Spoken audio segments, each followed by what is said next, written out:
Alright mga kapintor, balik na naman tayo sa atong trabaho kasi dry na yung biscuit natin. Yun. Ngayon, i-check natin yung kulay since dry na din yung spray out card natin. Kasi pag ganitong trabaho, dito yung repair, tapos brand new bumper. So, hindi na okay na dito yung kulay niya kasi pinuntahan natin kasama yan. Yes, mga kapintor. So, ngayon, yung gawin natin sa kabila naman na side. So, kasi bagong pinta ito, dito na side sa bumper. So, ito yung hindi natin ginalaw. So, ngayon, butasan natin dito sa plastic para ma-match natin yung kulay niya. Ayun mga kapintor, tamang-tama mga kapintor. Oh my God. You see? So, ready na sa clear coat mga kapintor. Ayan mga kapintor. Kaya may spray out card tayo para sa kabilang side na hindi natin ginalaw, magmamatch yung kulay niya dito. Pag inilagay yung bumper pamaya, pagkatapos sa lahat ng pintura, lahat ng process, yung body side, yung tatawag nilang body man, siya ang maglalagay, mag-reassemble nito. So paglagay niya sa bumper, talagang match na match ng kulay dyan, mga kapintor. Yan, nakita nyo kung silver na silver. Halutin natin. Yan.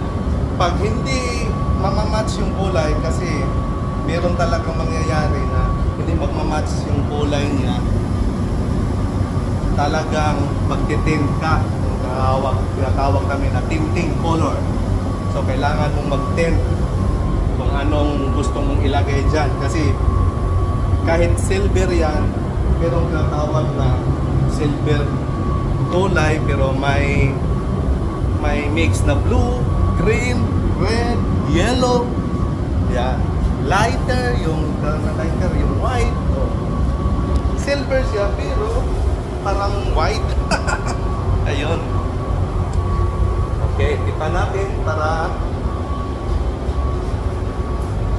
wala tagahawak ng cellphone mga kapintor. Ilagay natin dito sa ano, lalagyan natin. Walang kasama.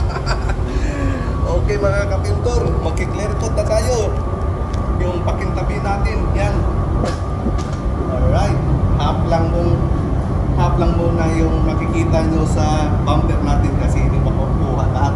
Yung cellphone ko kasi cherry mobile kasi, mumurahin lang. Nokia. Okay mga kapintor, basta lahat ng mga video ko yan, yung i-review nyo sa YouTube channel ko, Rodel Carsano. Alright. So, clip ko tayo mga kapintor. So, wala masyadong dust, huwag mong galawin. Kaya, yung mga dust mo, nag-ubak na. Bisaya kasi.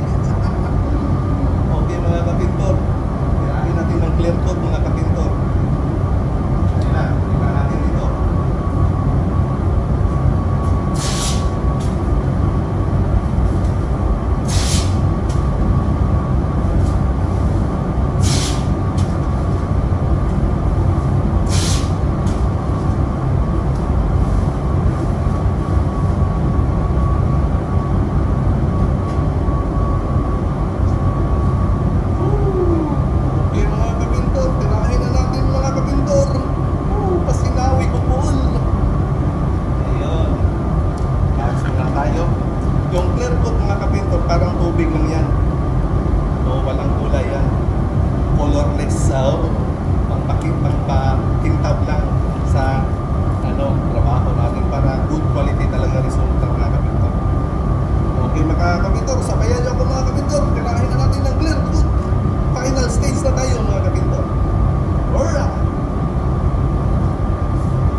mga kapintor.